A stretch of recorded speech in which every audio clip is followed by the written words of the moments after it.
Bonjour, bonjour, bonjour. Bonjour les amis. Ah, ça fait plaisir de se voir encore aujourd'hui.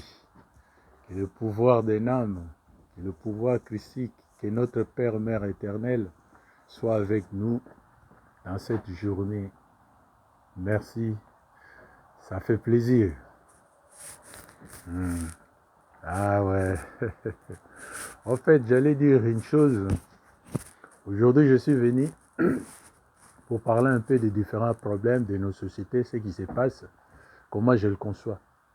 Et j'ai toujours dit, je ne suis pas un saint, je ne suis qu'un pauvre personne comme tout et chacun qui essaye de comprendre les choses à, d'une manière un peu juste, quoi. Voilà.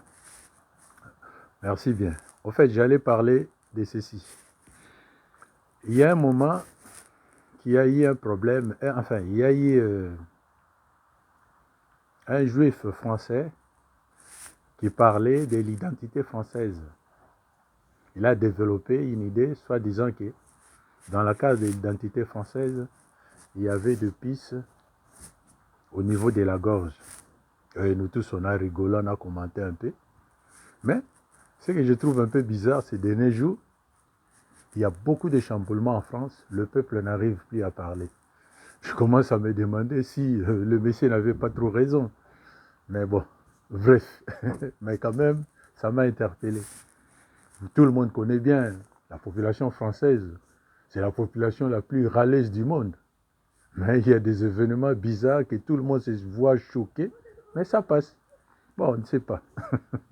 Mais c'est quand même bref. Et j'allais dire aussi, c'est presque le même problème qui s'est reproduit au Capitole, aux États-Unis. On voit bien une dame qui se présente, une manifestante, qui se présente au Capitole dans la salle parlementaire là. Et du coup, on l'a tirée et ça a percé les carotides, donc la gorge. On tombe toujours sur le même problème, la gorge. Ah, je me suis dit, on peut aussi l'analyser autrement, comme le monsieur là l'avait fait.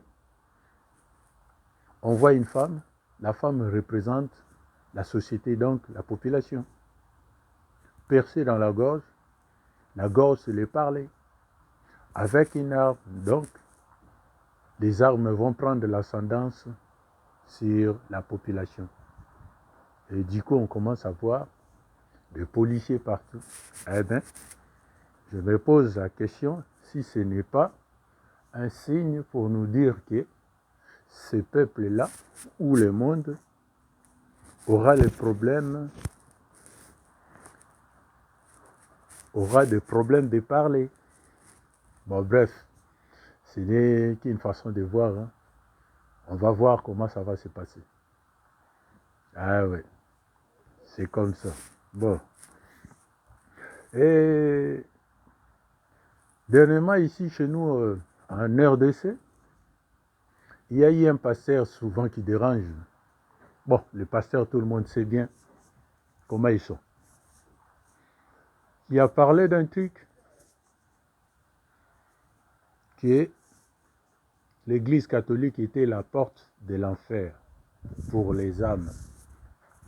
Ah, ça a choqué. Pourquoi?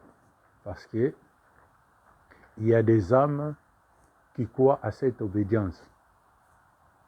C'est vrai, vu de cet angle-là, c'est choquant. Mais on peut aussi le voir d'une manière spirituelle. Là où il y a le but même de la croyance. On ne peut pas toujours se lamenter sur le physique. Il faut qu'on interpelle à la spiritualité pour comprendre ce qu'il voulait dire ou qu'est-ce qui lui a poussé à dire ça. Voilà. Pour rentrer au paradis, il y a des lois. Et la loi primaire est l'amour inconditionnel. Bon, on condamne le pasteur pour ce qu'il a dit. Oui, l'Église catholique, maintenant la question est posée. Est-ce que l'Église catholique amène les gens au paradis? Quel paradis? Voilà, là le problème commence. S'il amène les gens au paradis, comment?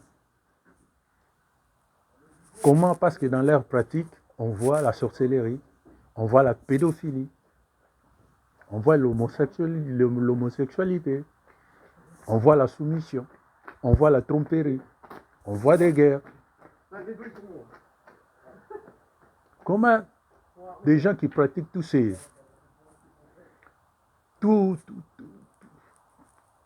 ces problèmes-là peuvent prétendre amener les gens au paradis? Le prêtre est censé être le représentant de Dieu sur la terre. Si le prêtre fait de tels problèmes, comment, si sa conscience est liée dans de telles pratiques, comment il peut te ramener au paradis? Vu dans cet angle-là, le pasteur, il a raison. L'Église catholique est vraiment la porte de l'enfer.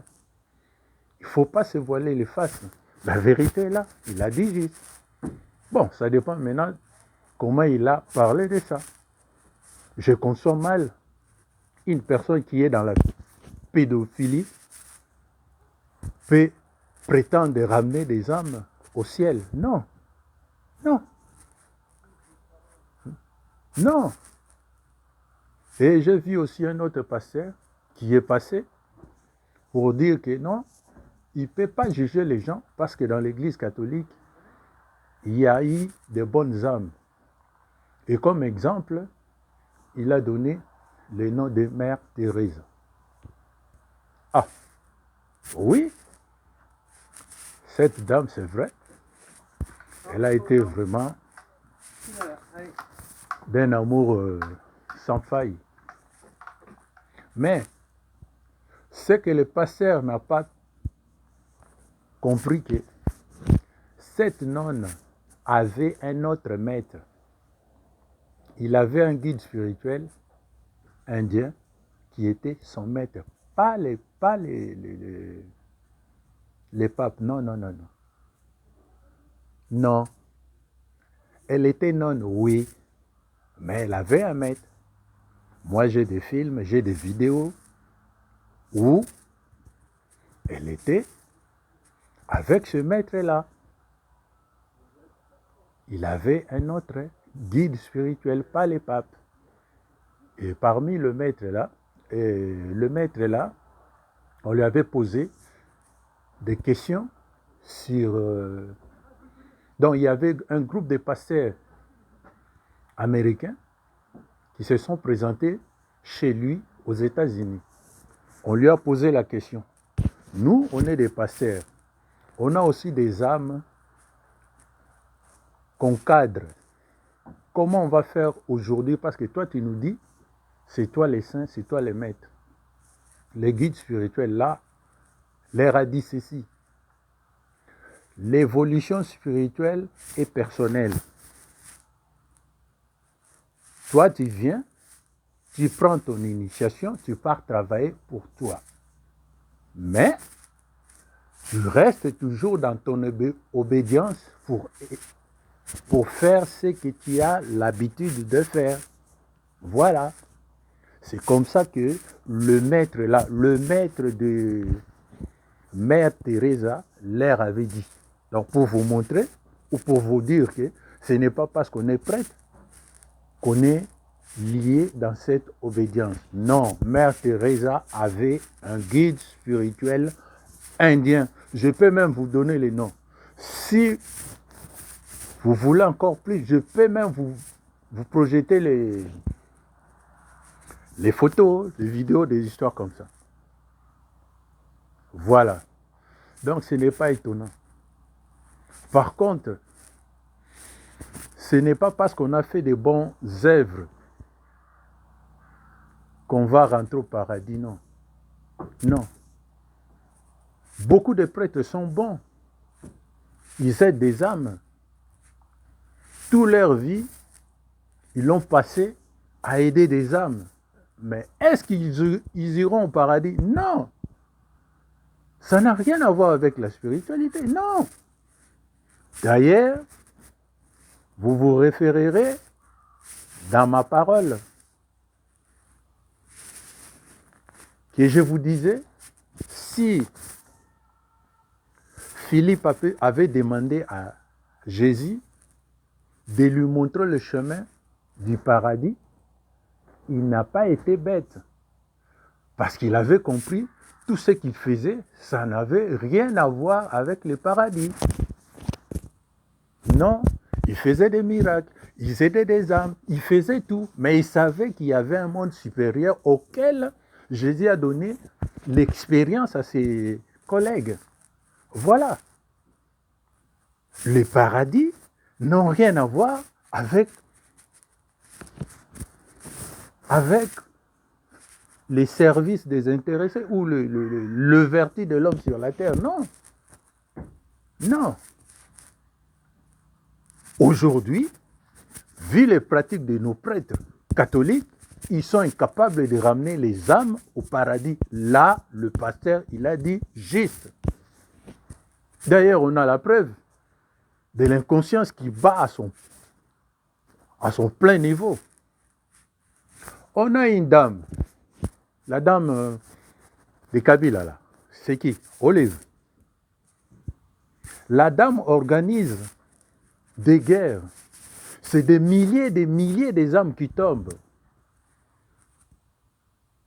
Mais la dame là, il prend les dîmes, il donne au monseigneur, le monseigneur les prend. Quand le monseigneur prend cette église-là pour prier, cela veut dire il sanctifie le travail que Olive fait. Il approuve ça. Comment une personne qui sait bien que c'est un sanguinaire, tu le sais bien et tu le vois. Non, mais quand il vient avec l'argent, il te donne, tu le prends. On est dans quel monde là? On est dans quel monde? Et vous me dites que ces représentants-là amènent les âmes au ciel. Oh, dis. Ah ouais, l'hypocrisie n'est pas bonne. Hein? L'hypocrisie n'est pas bon, mes amis. Vos histoires de c'est l'église mère, c'est l'église, mais dis, grandissez un peu. La spiritualité n'a pas commencé avec l'église catholique. Non, nos ancêtres vont dire quoi? Nos ancêtres qu'on critique là, ils vont dire quoi? Les commencements n'étaient pas avec eux. Les Égyptiens vont dire quoi? Non, mes amis, grandissons un peu, c'est pas juste. Et c'est triste de voir que les gens ne font plus l'effort de comprendre les choses à sa juste valeur. On est ici au XXIe siècle. Tout le monde est informé de ce qui se passe au Congo. Tout le monde voit ce que la dame là, elle fait. Avec des images et des témoignages collés. Mais elle vient, elle donne l'argent au Monseigneur. Monseigneur dit, ouais, que Dieu te donne la grâce pour ce que tu fais. Ah ben, allez le lendemain, non. On veut aller au paradis. Non, soyons clairs, soyons justes. Le Messie a dit vrai. L'Église catholique n'amène jamais les gens au paradis. Tous les déboires de la population noire, congolaise en particulier, est né des prêtres catholiques. Voilà, il faut l'accepter. Ils nous ont coupé les mains, ils ont tout fait. Ils ont couvert les politiciens quand ils faisaient l'esclavage. Vous vous rappelez? Voilà. Ils ont créé des problèmes avec Mbangu. Vous vous rappelez?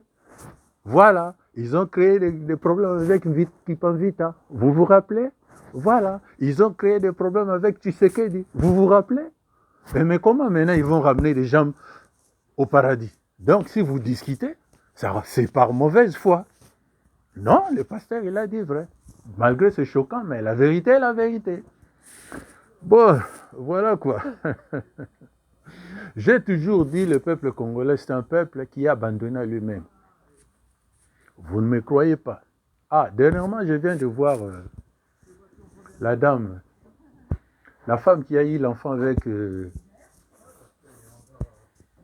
avec Tambwe Mwamba. La femme là, elle a bien dit, j'ai été manipulé et obligé à nourrir un coq de 3 heures à 4 heures du matin. Je lui donnais des graines. Mais, curieusement, aucune personne de l'obédience de nos pasteurs, des chrétiens catholiques, se sont souciés de lui. Même pas les prêtres. Hein. Donc, ils ont trouvé ça normal. Aucune personne. Les révélations, c'est toujours pour Félix. Les révélations, c'est toujours pour Kabila. Les révélations, c'est toujours pour Olive. Mais pour la pauvre dame qui essaye de parler des choses en vrai qu'elle a vécues pour qu'on l'aide, personne. Tout Congolais sait bien que quand on donne, quand on parle d'une poule ou d'un coq, c'est des âmes qu'on sacrifie. Imaginez un peu une personne qui donne des graines par graine, une personne qu'on sacrifie. De 3h06 à 4h là. Combien des âmes ont été sacrifiées? Combien? Mais personne, ça ne choque personne. Et après, vous vous étonnez pourquoi il y a des guerres. Le nombre de gens qui tombent dans la guerre et le nombre de graines qu'elle a sacrifiées. Vous ne pouvez pas faire l'amalgame entre les deux à peu près pour calculer. Vous ne voyez pas? Et des gens comme ça, ils sont combien au pays? Vous comprenez? Donc si le peuple est noir, ou nous les Congolais, nous souffrons parce que nos pratiques ne sont pas propres, ne sont pas évoluées. La guerre n'est que les conséquences de nos pratiques. On est bas, on est bas. Voilà. C'est dur, mais il faut l'accepter. Regarde la pauvre fille. Elle est là, dans la société. La pauvre, elle va se marier.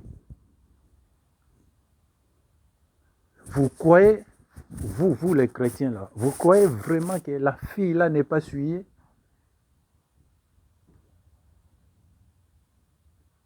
Bon, vous voyez maintenant par son être combien de gens qu'elle peut suyer après? Bon, dis-moi, comment est-ce qu'on aura des grandes âmes au pays s'il y a des pratiques comme ça? Mais les pasteurs, il n'y en a pas. Les Roger Baka, là, ils voient, ils parlaient. Les Ngefa, ils voient, ils parlaient. Quoi, là? Les prêtres, n'en parlons même pas. Qui? Tous nos prêtres, là, les magiciens, tous les magiciens qui passent souvent à la télé pour dire, ils ne voient pas tout ce qu'on dit, là. Non, ils ne voient pas. Ils ne peuvent pas aider la fille. Vous comprenez? Donc, pour montrer que la plupart des choses qu'on dit, c'est pas vrai. Et les niveaux de la conscience de l'homme noir, congolais en particulier, est bas. Il faut l'accepter, on est comme ça. Donc il faut beaucoup d'efforts pour qu'on évolue. Voilà. Donc s'il y a la souffrance, il ne faut pas toujours condamner. Pourquoi il y a la souffrance? Il y a la souffrance parce que nos pratiques ne sont pas bonnes. Eh ouais. Ça, c'est du point de vue, la parole de ce pasteur-là. Il y a aussi un problème qu'on parle là maintenant. Ça, c'est pour les intellos. Les intellos, je ne sais quoi dire. Vraiment, la population congolaise est abandonnée à lui-même. Il y a le traité de libre circulation, des échanges qu'ils veulent ratifier. C'est vrai, à première vue, tout le monde le voit bien. Tout le monde voit, ah, c'est bien, on va faire des échanges, des histoires comme ça. Oui, mais ça, c'est l'homme normal. Vous, les intellos, quand on parle des échanges commerciaux, qu'on enlève la douane, vous ne voyez pas comment ça va peser au pays? Vous ne voyez pas ça? Comment les erreurs qu'on a fait pendant l'indépendance, et 60 ans, si c'est 50 ans après, on recommence encore les mêmes erreurs. Et vous me dites que dans ce pays-là, il y a des intellos? Non. Non, l'homme noir, l'homme congolais n'a pas toujours travaillé. Il veut le pouvoir, oui, il veut l'argent, oui, mais travailler, non. Pendant l'indépendance, quand on nous a donné l'indépendance économique était restée aux Belges. Ils ont déchargé leurs responsabilités aux autochtones parce que ça leur coûtait cher. Mais du côté rentré, ils ont pris. La conséquence, vous voyez bien quel monde ils nous ont laissé. Et c'est la même bêtise qui revient. Comment? Aujourd'hui, Félix est venu avec un slogan qui a fait son cheval de bataille, qui disait gagnant, gagnant. Oui, l'idée est bonne. Les pauvres se donnent et essayent de mettre tous les moyens pour que ça avance. Oui. Mais l'homme blanc, du fait qu'il est risé et intelligent, il a vu les dangers derrière ces slogans-là. Qu'est-ce qu'il a fait? Il vous a ramené les traités de libre-échange, de circulation des biens entre les pays voisins. Mais entre les pays voisins aujourd'hui, si on voit la Zambie, les Tanzanie, tout ça, ce sont devenus des territoires chinois. Donc, vous-même, les Congolais, vous le savez bien aussi, vous n'avez pas la douane. Votre douane, c'est soit en Zambie, soit en Tanzanie. C'est là où vous payez vos taxes. Bon, maintenant, on vous dit, vous n'avez plus droit à la douane. Donc, tous les produits chinois vont rentrer au Congo sans taxe. Ah! Bon, nous, ici en Europe, on n'étudie pas. On est là pour soigner les cadavres. Voilà, voilà. Ça, c'est notre taxation. Vous êtes des intellos. Donc, vous ne voyez pas ça. Que la Chine, aujourd'hui, va avoir l'accès sur le Congo sans payer la douane. Vous comprenez les bêtises que vous faites? Vous voyez ça? Bon. La circulation gratuite, oui. Tous les carrières miniers sont dans les mains des étrangers. Félix a renforcé la sécurité. La douane, les inspecteurs commencent à peser, ils commencent à lancer l'offensive, qui normalement devait être une bonne chose dans 5 ou 6 ans à venir. Ça laissait voir. Mais non, faisons les rectifications. On va les faire. La douane enlevée. Donc, tous ces minéraux-là vont partir dans le pays voisin sans douane. Donc, les minéraux que les Rwandais ont la même mise, ça va partir au Rwanda sans payer les douanes. Parce qu'on ne va plus les contrôler. C'est le libre-échange. Les minéraux, tous les minéraux... Ah là là là là, c'est triste. Vous le savez bien que ce sont des sociétés étrangères qui sont installées dans le pays voisin, qui ont la même mise sur nos minéraux. Et vous leur donnez maintenant les cadeaux de ne pas payer la douane. Donc, ils prennent les minéraux gratuits, ils ne payent pas la douane, mais ce qu'on ne vous a jamais dit, quand on prend les minéraux, les sous-sols là, c'est l'acide qui tombe. Tous les nappes sont polluées. C'est les autochtones qui vont le payer. Non, personne ne voit ça comme ça. Personne ne le voit. Ils voient toujours que ouais. Oh, c'est gratuit.